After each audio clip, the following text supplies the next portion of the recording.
Oi, gente! Oba, a nossa aula hoje é tão legal, porque a nossa aula hoje é uma aula de redação, certo?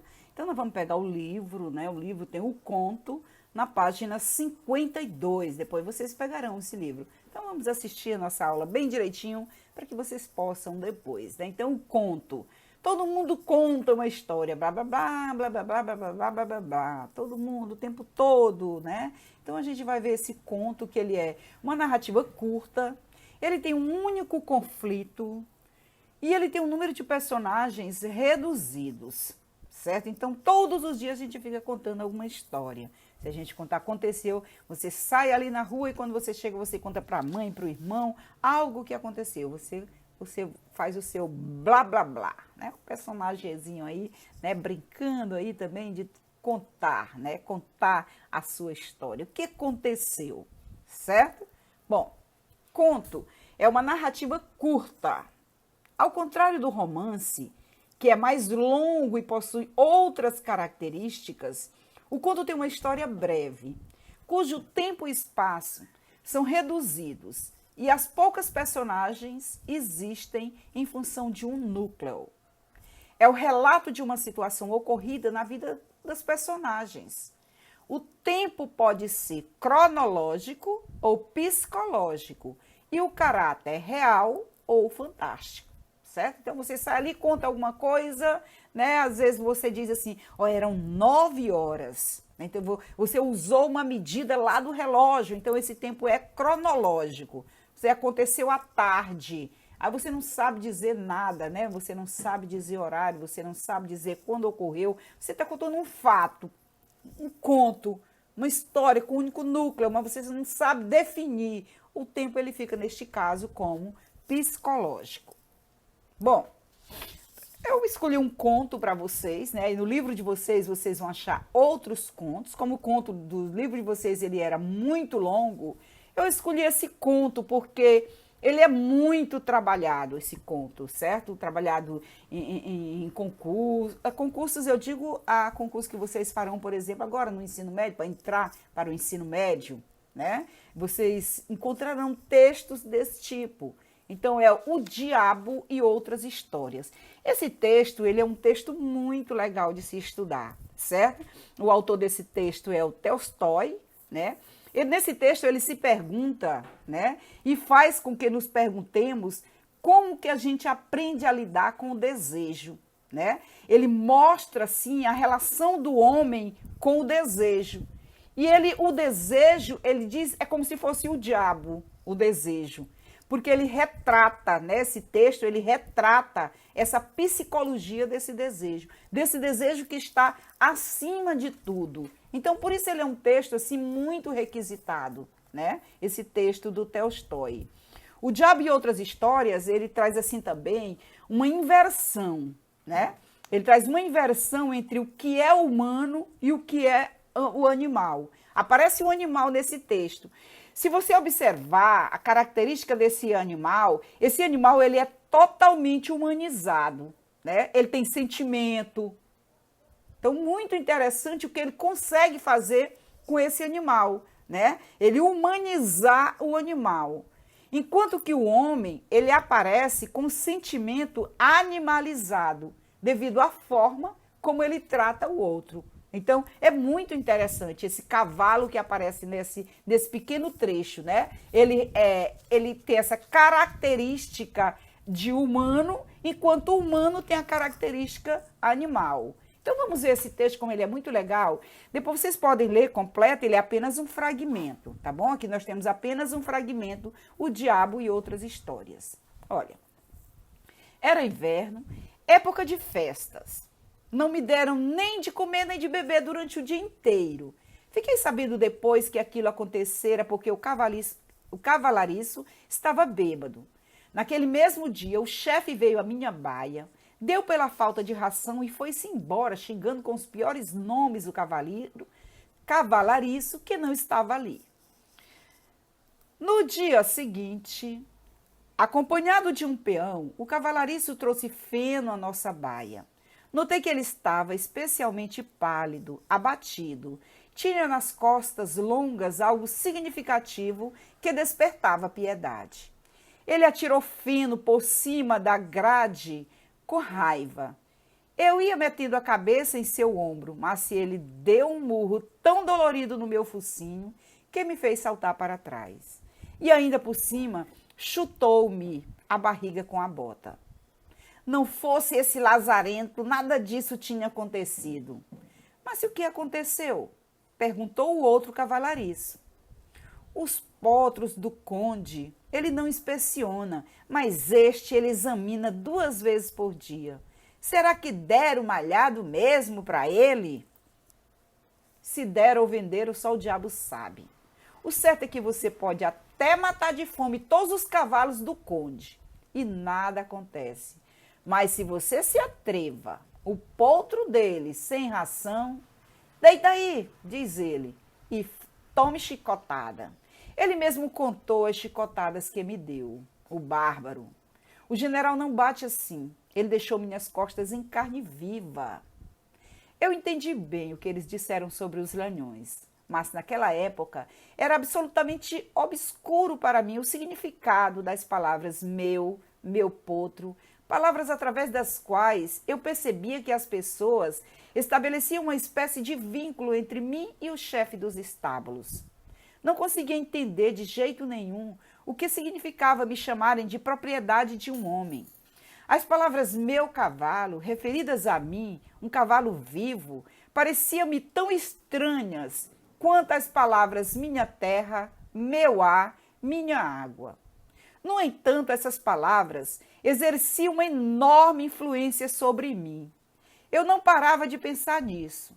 E só muito depois de ter as mais diversas relações com as pessoas, compreendi finalmente o sentido que atribuiu àquelas estranhas palavras. Era o seguinte: os homens não orientam suas vidas por atos, mas por palavras. Eles não gostam tanto da possibilidade de fazer ou não fazer alguma coisa, quanto da possibilidade de falar de diferentes objetos, utilizando-se de palavras que convencionam entre si. Dessas, as que mais consideram são meu e minha, que aplicam a várias coisas, seres e objetos, inclusive à terra, às pessoas e aos cavalos. Convencionaram entre si que para cada coisa apenas um deles diria meu. E aquele que diz meu para o maior número de coisas é considerado mais feliz, segundo esse jogo. Para que isso? Não sei. Mas é assim. Antes eu ficava horas a fio procurando alguma vantagem imediata nisso, mas não dei com nada. Muitas das pessoas que me chamavam, por exemplo, de meu cavalo, nunca me montavam. As que o faziam eram outras, completamente diferentes. Também eram bem outras as que me alimentavam. As que cuidavam de mim, mais uma vez, não eram as mesmas que me chamavam meu cavalo, mas os cocheiros, os tratadores estranhos de modo geral. Mais tarde, depois que ampliei o círculo de minhas observações, convenci-me de que, não só em relação a nós cavalos, o conceito de meu não tem nenhum outro fundamento senão o do instinto vil e animalesco dos homens, que eles chamam de sentimento ou direito de propriedade. O homem diz, minha casa, mas nunca mora nela. Preocupa-se apenas em construí-la e mantê-la. O comerciante diz, meu bazar de lãs, por exemplo, mas não tem roupa feita das melhores lãs que há no seu bazar. Existem pessoas que chamam a terra de minha, mas nunca a viram nem andaram por ela. Existem outras que chamam de meus outros seres humanos, mas nenhuma vez sequer botaram os olhos sobre eles. E toda a sua relação com essas pessoas consiste em lhe causar mal.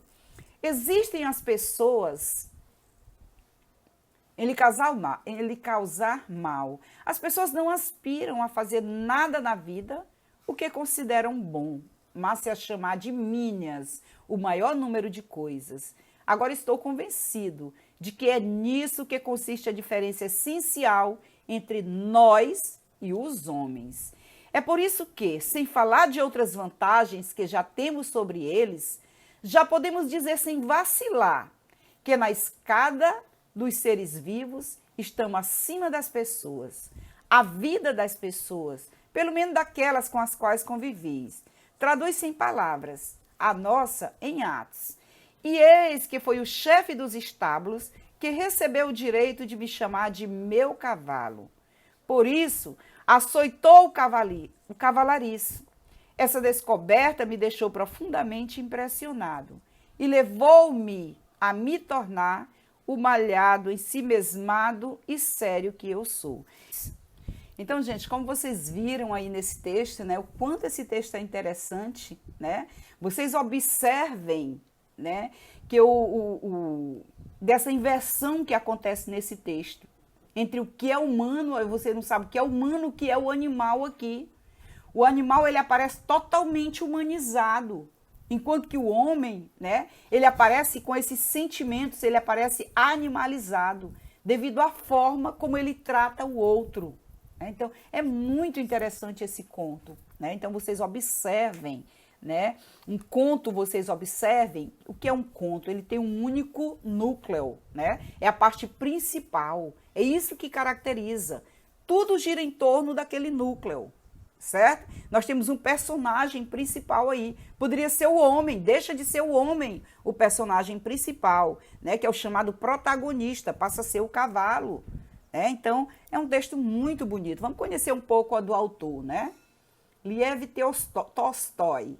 Ele é um escritor russo, ele era filho de uma importante família ligada aos czares e teve uma vida pessoal cheia de conflitos, né? Dividida entre o pacifismo e o anarquismo.